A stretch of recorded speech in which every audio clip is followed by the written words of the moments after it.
آمن الرسول بما أنزل إليه من ربه والمؤمنون كل آمن بالله وملائكته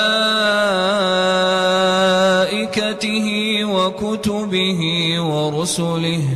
لا نفرق بين أحد من رسله وقالوا سمعنا وأطعنا غفرانك ربنا وإليك المصير.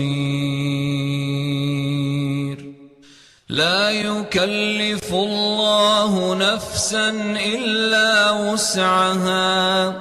لها ما كسبت وعليها ما اكتسبت ربنا لا تؤاخذنا إن نسينا أو أخطأنا ربنا ولا تحمل علينا إصرا كما حملته على الذين من قبلنا ربنا ولا تحملنا ما لا طاقة لنا به واعف عنا واغفر لنا وارحمنا أنت مولانا